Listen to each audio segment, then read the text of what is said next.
عمران نے کار رانا ہاؤس کے جہازی سائز کے گیٹ کے سامنے روکی اور مخصوص انداز میں ہارن دیا تو کچھ دیر بعد بڑا گیٹ کھلتا چلا گیا اور عمران کار اندر لے گیا۔ سامنے برآمدے میں جوانا موجود تھا۔ عمران نے کار پورچ میں لے جا کر روک دی اور پھر نیچے اتر کر وہ آگے بڑھا تو جوزف نے پہلے گیٹ بند کیا اور پھر عمران کی طرف آتے ہوئے اس نے سلام کیا۔ اس کے بعد برآمدے سے نیچے اتر کر آنے والے جوانا نے بھی سلام کیا۔ کیسے ہو تم دونوں؟ عمران نے مسکراتے ہوئے کہا۔ سب ٹھیک ہے ماسٹر، آپ نے اس پر بڑے دنوں بعد چکر لگایا ہے، جوانا نے کہا۔ آقا سے گلہ نہیں کیا جا سکتا جوانا، وہ جس وقت چاہیں آئیں، جب تک نہ چاہیں وہ نہ آئیں، آقا تو آقا ہی ہوتا ہے، جوزف نے منہ بناتے ہوئے کہا۔ میں گلہ نہیں کر رہا، صرف کہہ رہا ہوں، جوانا نے جواب دیتے ہوئے کہا۔ مجھے دراصل یہاں آنے سے ڈر لگتا ہے، ابھی کامتا ہوا آیا ہوں، عمران نے کہا تو جوزف اور جوانا دونوں اچھل پڑے۔ یہ آپ کیا کہہ رہے ہیں ماسٹر؟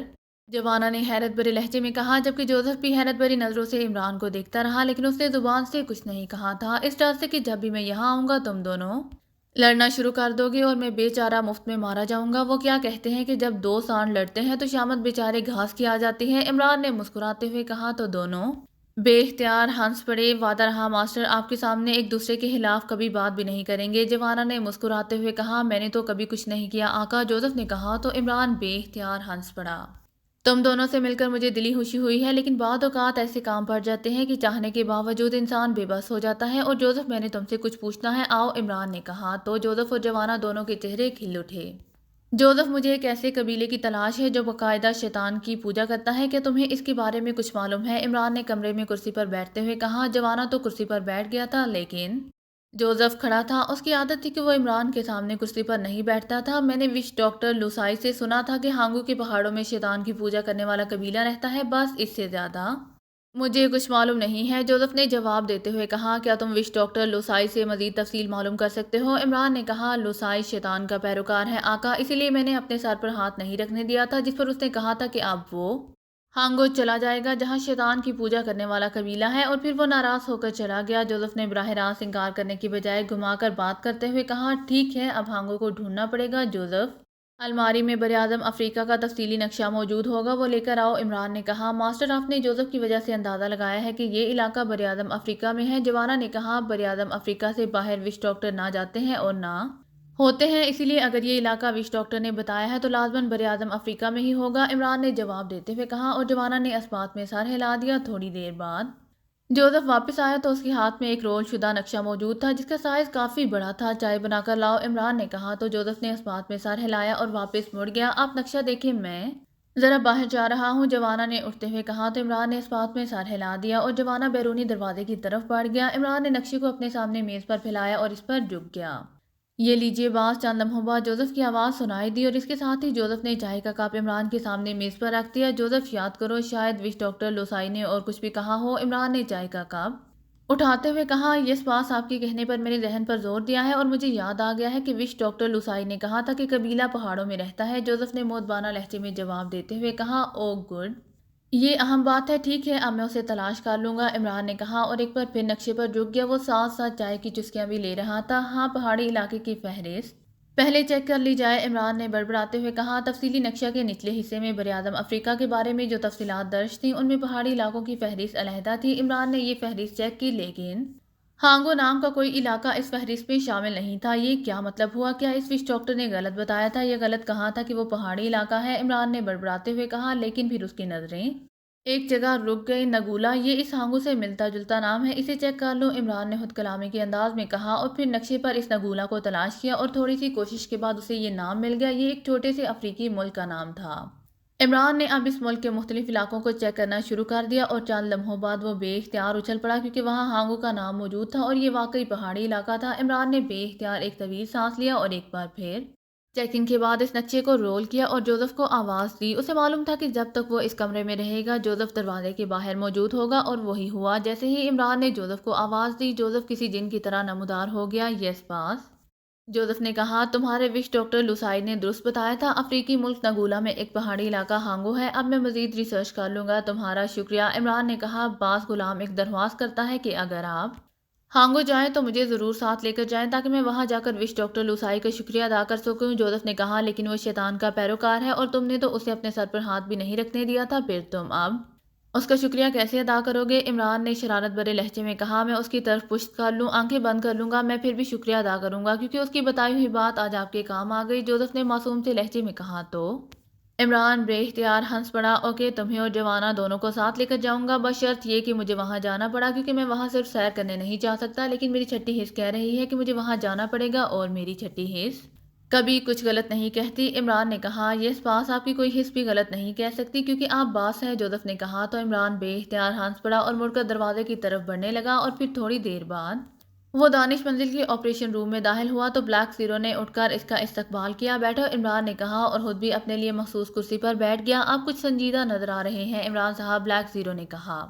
جب شیطان سے پالا پڑ جائے یا ہر طرف سے شیطان تمہیں گھیر لے تو پھر سنجیدہ ہونا پڑتا ہے، عمران نے کہا۔ تو بلیک زیرو بے اختیار ہنس پڑا۔ یہ سب آپ کو اسی لیے محسوس ہو رہا ہے کہ آپ نے شادی نہیں کی، آپ کی عمر حاصل ہو چکی ہے، اب شادی آپ کے لیے ضروری ہے ورنہ آپ شیطان کا آسان شکار ثابت ہوں گے، بلیک زیرو نے کہا۔ تو عمران بے اختیار ہنس پڑا۔ یہ بات تم کر رہے ہو جو خود ابھی تک کنوارا ہے، عمران نے مسکراتے ہوئے کہا۔ آپ لیڈر ہیں اور لیڈر کے تحت لوگ اس کی پیروی کرتے ہیں، بلیک زیرو نے کہا۔ تم نے جو کچھ کہا ہے اس سے یہی سمجھ آتا ہے کہ تم نے میری بات سمجھی نہیں ہے، میں واقعی شیطان کی ہی بات کر رہا ہوں۔ آغا سلیمان پاشا نے پہلے مجھے شیطان کو دکھایا، پھر مجھے اس قبیلے کو تلاش کرنا پڑا جو شیطان کی پوجا کرتا ہے، اس لیے میں نے کہا تھا کہ ہر طرف سے شیطان نے مجھے گھیر لیا ہے، عمران نے کہا۔ کیا مطلب؟ آپ کیا کہہ رہے ہیں؟ میری سمجھ میں کچھ نہیں آ رہا، بلیک زیرو نے حیرت بھرے لہجے میں کہا۔ تو عمران نے اسے سیٹھ افضل کی آمد سے لے کر میکھیت کی کال تک ساری تفصیل بتا دی۔ حیرت انگیز یہ کیا اتفاق ہے کہ ایک ہی دن شیطان اتنا ایکٹیو ہو گیا، بلیک زیرو نے کہا۔ یہ تو بہرحال اتفاق ہے، اصل مسئلہ یہ ہے کہ میکھیت نے ایک اکریمی عالم فاضل سر راڈرک کا حوالہ دیا ہے جس پر میں چونک اٹھا کیونکہ مجھے معلوم ہے کہ سر راڈرک کا ایسے قبیلوں میں کبھی کوئی تعلق نہیں رہا، وہ قدیم مصریات کے ماہر ہیں، ان کی فیلڈ قدیم ترین ہسٹری ہے، البتہ میکھیت نے ایسے قبیلوں پر کتابیں لکھی ہیں لیکن اس کا انداز بتا رہا تھا کہ اس قبیلے کی تلاش سر راڈرک کو ہے، دوسرے لفظوں میں اکریمیا کو ہے اور میکھیت کو آگے کیا جا رہا ہے۔ ایسا کیوں ہے؟ سر راڈرک یا حکومت اکریمیا کو اس قبیلے سے کیا دلچسپی ہو سکتی ہے؟ عمران نے کہا۔ آپ نے اس قبیلے کو تلاش کر لیا ہے، بلیک زیرو نے کہا۔ ہاں، ایک افریقی ملک نگولا کا پہاڑی علاقہ جس کا نام ہانگو ہے، وہاں یہ قبیلہ موجود ہے، عمران نے جواب دیا۔ آپ نے کیسے معلوم کیا؟ کیا آپ خود کبھی وہاں گئے ہیں وہاں یا کسی اور سے آپ نے پوچھا ہے؟ بلیک زیرو نے کہا۔ تو عمران نے اسے جوزف اور وش ڈاکٹر لوسائی کے بارے میں تفصیل بتا دی۔ اور لیکن اب آپ کو شک کیا پڑا ہے؟ آپ انہیں فون کریں، بتا دیں اور مسئلہ ختم، اب ہر بات پر شک کرنا ہماری فطرت ثانیہ بن گئی ہے، بلیک زیرو نے کہا۔ بتا تو دوں لیکن میری چھٹی حس مسلسل الارم بجا رہی ہے، اس لیے میں حقیقت جاننا چاہتا ہوں، عمران نے کہا۔ پھر آپ کیا کریں گے؟ کیا آپ وہاں جا کر معلوم کریں گے کہ اکریمیا کیوں اس قبیلے کے بارے میں جاننا چاہتا ہے؟ بلیک زیرو نے الجھے ہوئے لہجے میں کہا۔ عمران نے اس کی بات کا جواب دینے کی بجائے فون کا ریسیور اٹھایا اور تیزی سے نمبر پریس کرنے شروع کر دیے۔ یس داور بول رہا ہوں، رابطہ ہونے پر دوسری طرف سے سرداور کی آواز سنائی دی۔ Ali Imran M S C D S C آکسن بول رہا ہوں، عمران نے اپنے مخصوص انداز میں کہا۔ آکسفورڈ یونیورسٹی والوں کو تمہیں پرائڈ ایمبیسڈر بنا لینا چاہیے تھا، سرداور نے کہا۔ آپ کی زبان مبارک ہو، چلو کم از کم اتنی رقم تو مل ہی جائے گی کہ میں آغا سلیمان پاشا کے ادھار کا ایک مختصر سا حصہ ادا کر سکوں، عمران نے کہا۔ تو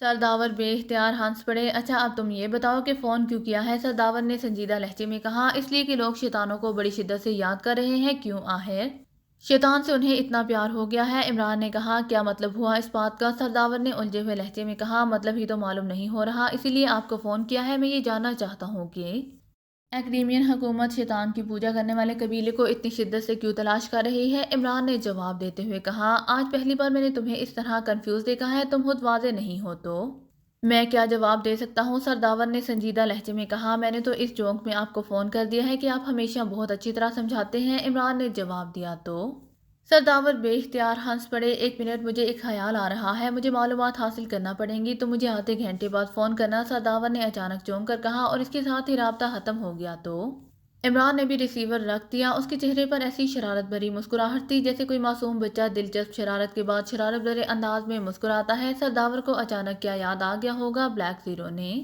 الجھے ہوئے لہجے میں کہا۔ وہی جو میں انہیں یاد دلانا چاہتا تھا، عمران نے جواب دیتے ہوئے کہا۔ آپ کیا یاد دلانا چاہتے تھے؟ آپ کو تو خود معلوم نہیں تھا کہ قبیلے کے بارے میں معلومات کیوں حاصل کی جا رہی ہیں؟ بلیک زیرو نے الجھے ہوئے لہجے میں کہا۔ یہ قبیلہ افریقہ کے ایک پہاڑی علاقے میں رہتا ہے، اس بات کا علم اکریمیا کو نہیں ہے، اس نے یہ کام سر راڈرک کے ذمہ لگایا۔ سر راڈرک نے میکھیت سے بات کی اور میکھیت نے میری صلاحیتوں کو آزمائش میں ڈال دیا، میں نے اپنے طور پر کام کیا اور جوزف کی وجہ سے میں اصل جگہ پر پہنچ گیا۔ اس کا مطلب ہے کہ اکریمیا چاہتا ہے کہ اسے جو کچھ چاہیے اس بارے میں ہمیں معلوم نہ ہو سکے، لیکن انہیں جو چاہیے وہ اس شیطان کی پوجا کرنے والے قبیلے میں موجود ہے اور وہ قبیلہ پہاڑی علاقے میں رہتا ہے۔ تم بتاؤ تمہارے ذہن میں کیا آتا ہے؟ اکریمیہ کو کیا چاہیے؟ عمران نے کہا۔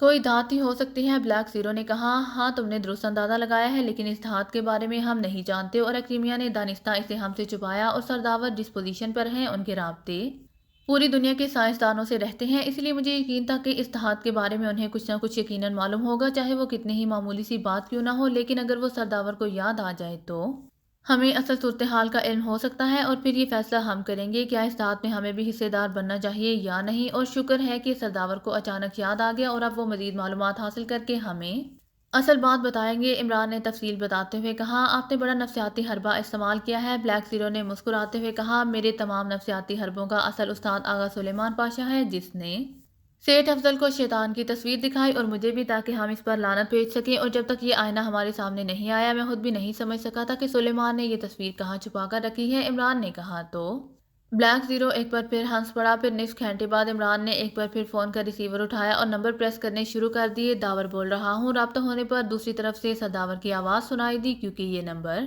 سرداور کا ڈائریکٹ نمبر تھا۔ علی عمران MSCDSC آکسن بول رہا ہوں، عمران نے اپنے مخصوص انداز میں کہا۔ مجھے اچانک یاد آ گیا تھا کہ ایکڈیمیا کے ایک سائنسدان سر ہائیو نے ایک بار ایسی دھات کا ذکر کیا تھا جو غیر عرضی تھی، اس میں سپیڈ بڑھانے کی غیر معمولی صلاحیت تھی۔ انہوں نے کہا تھا کہ اس دھات کے صرف چند ذرات ایک سائنسدان کو ملے ہیں۔ اس سائنسدان نے صرف اتنا بتایا تھا کہ دھات اس قبیلے کے پجاری کے قبضے میں ہے جو شیطان کی پوجا کرتا ہے۔ پھر وہ سائنسدان جس نے اس دھات کو ایکڈیمیا میں متعارف کرایا تھا ایک روڈ ایکسیڈنٹ میں ہلاک ہو گیا، اسی لیے یہ دھات ٹریس نہیں ہو سکی، اور کسی کو معلوم نہیں ہے کہ شیطان کی پوجا کرنے والا قبیلہ کہاں رہتا ہے۔ سرداور نے تفصیل سے بات کرتے ہوئے کہا۔ اس دھات کا کیا نام رکھا گیا تھا؟ عمران نے کہا۔ مجھے یاد نہیں ہے، کچھ بتایا تو تھا سر ہائیو نے۔ میں نے فون پر ان سے رابطہ کرنے کی کوشش کی، لیکن ان سے رابطہ نہیں ہو پا رہا، سرداور نے جواب دیتے ہوئے کہا۔ ان کا فون نمبر کیا ہے؟ عمران نے پوچھا۔ تم کہاں سے فون کر رہے ہو؟ سرداور نے کہا۔ میں اس وقت ایک مارکیٹ میں ہوں، وہاں کے فون بوتھ سے بات کر رہا ہوں۔ آپ چیف کو فون کر کے بتا دیں، میں انہیں کہہ دیتا ہوں، عمران نے کہا۔ تو بلیک زیرو مسکرا دیا۔ اوکے، دوسری طرف سے کہا گیا۔ تو عمران نے ریسیور رکھ دیا، اور پھر تھوڑی دیر بعد فون کی گھنٹی بج اٹھی تو عمران نے ہاتھ بڑھا کر ریسیور اٹھا لیا۔ X2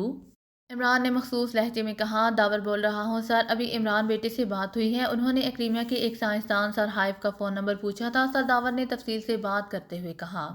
مختصر بات کیا کریں سرداور، آپ کا اور میرا دونوں کا وقت بے حد قیمتی ہے، عمران نے ہاتھ سے سرد اور سخت لہجے میں کہا۔ یس سر، فون نمبر بتا رہا ہوں، وہ عمران تک پہنچا دیں، سرداور نے خشک لہجے میں کہا، اور اس کے ساتھ ہی فون نمبر بتا کر انہوں نے بغیر کچھ کہے رابطہ ختم کر دیا۔ تو عمران نے مسکراتے ہوئے ریسیور رکھ دیا۔ کیا ضرورت تھی سرداور کو اس طرح ناراض کرنے کی؟ بلیک زیرو نے کہا۔ تو عمران بے اختیار ہنس پڑا۔ سرداور بے حد ذہین آدمی ہے، میں نے جس طرح مارکیٹ کا بہانہ کیا ہے وہ ان سے آسانی سے ہضم نہیں ہو سکتا تھا، اور وہ اس نتیجے تک بھی پہنچ سکتے تھے کہ میں ہی سب کچھ ہوں، لیکن جو ڈانٹ انہیں چیف نے پلائی ہے وہ انہیں بھی معلوم ہے کہ کم از کم عمران انہیں ڈانٹ نہیں سکتا۔ عمران نے کہا۔ آپ بڑے دور کی سوچتے ہیں، بلیک زیرو نے بے اختیار طویل سانس لیتے ہوئے کہا۔ جو سیٹ پر تم ہو، اس سیٹ پر بیٹھ کر ہر معاملے میں دور تک سوچنا پڑتا ہے، ورنہ ہم سے کہیں ذہین لوگ یہاں موجود ہیں جو چند منٹ میں اس سیٹ اپ کو ٹریس کر لیں جسے ہم نے اتنے طویل عرصے سے چھپایا ہوا ہے، عمران نے کہا، اور بلیک زیرو نے اسبات میں سر ہلا دیا۔ تو عمران نے فون کا ریسیور اٹھایا اور انکوائری کے نمبر پریس کر دیے۔ یس انکوائری پلیز، رابطہ قائم ہونے پر دوسری طرف سے نسوانی آواز سنائی دی۔ یہاں سے ایکڈیمیا اور ولنگٹن کے رابطہ نمبرز دے دیں، عمران نے کہا۔ تو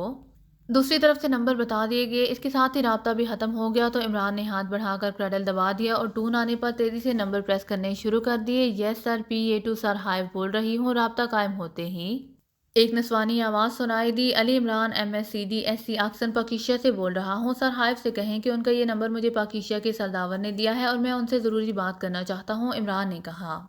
ہولڈ کریں، دوسری طرف سے کہا گیا، اور لائن پر خاموشی طاری ہو گئی۔ ہیلو، کیا آپ لائن پر ہیں؟ چند لمحوں بعد PA کی آواز سنائی دی۔ لائن پر نہیں، کرسی پر بیٹھا ہوں، عمران نے جواب دیا۔ سر ہائیو سے بات کیجیے، دوسری طرف سے قدرے غصیلے لہجے میں کہا گیا۔ ہیلو، ہائیو بول رہا ہوں۔ چند لمحوں بعد ایک بھاری سی آواز سنائی دی۔ یہ سارے سر کیا ایک جیسے ہوتے ہیں؟ سرداور بھی اپنا تعارف کراتے ہوئے سرداور کہتے ہیں، اور آپ نے بھی سر کو گول کر دیا ہے، عمران نے شرارت بھرے لہجے میں کہا۔ البتہ بلیک زیرو ہونٹ بھیجے خاموش بیٹھا ہوا تھا۔ او ناٹی بوائے، عمران تم ہو؟ او کتنے طویل عرصے بعد تم سے بات ہو رہی ہے، مجھے تمہارا نام یاد نہیں رہا تھا، البتہ تمہارے مذاق سے یاد آ گیا ہے۔ کیسے فون کیا ہے نوٹی بوائے؟ دوسری طرف سے سر ہائیو نے ہنستے ہوئے لہجے میں کہا۔ اللہ تعالیٰ نے آپ کو واقعی بے پناہ ذہانت بخشی ہے، اب مجھے یاد آ گیا ہے کہ آپ سے 5-6 سال پہلے ایکریمیا کی ایک سائنس کانفرنس میں ملاقات ہوئی تھی۔ میں سرداور کے ساتھ شریک ہوا تھا۔ آپ کو سرداور نے پہلے فون کیا لیکن آپ سے رابطہ نہیں ہو سکا تھا، اسی لیے میں نے سرداور سے آپ کا فون نمبر حاصل کیا اور آپ کو فون کر رہا ہوں۔ عمران نے کہا، او اچھا، کوئی خاص بات؟ سرہائب نے سنجیدہ ہوتے ہوئے کہا۔ تو عمران نے انہیں دھات کے بارے میں تفصیل بتا دی۔ مجھے اس دھات کا نام معلوم کرنا ہے کیونکہ کچھ عرصہ پہلے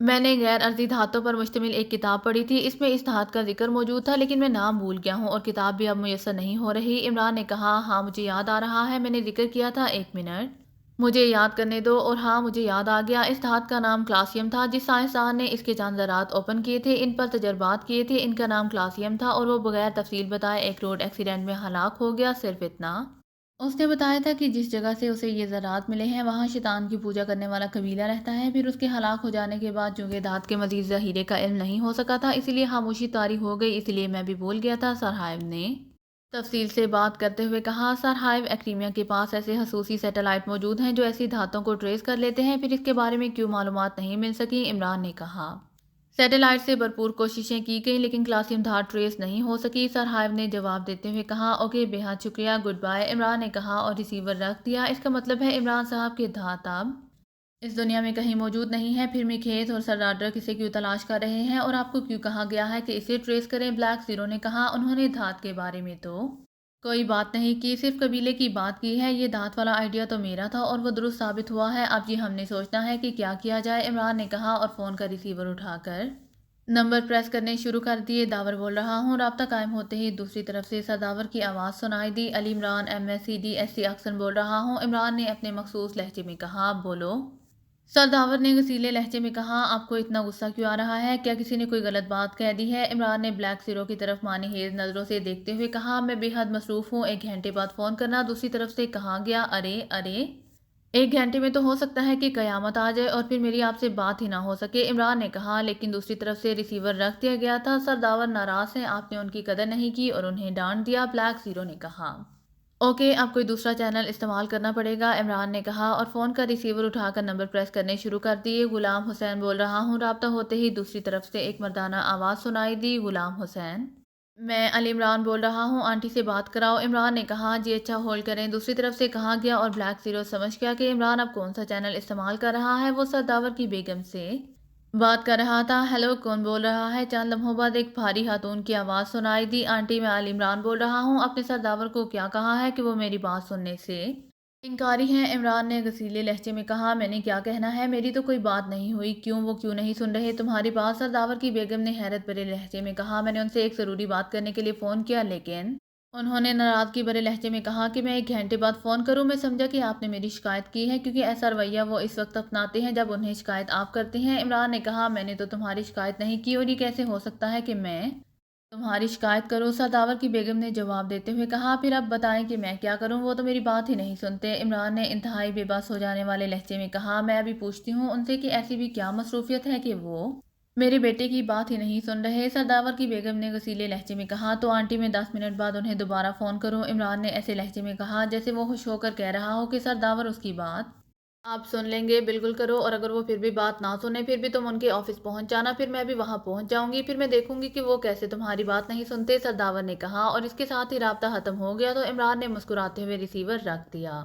اب سرداور کو پتہ چلے گا کہ عمران کی کال نہ سننے کا کیا نتیجہ نکلتا ہے، عمران نے شرارت بھرے لہجے میں کہا۔ اگر آپ کو میری ویڈیو پسند آئے تو please like, share and subscribe کرنا مت بھولیے گا۔ جزاک اللہ۔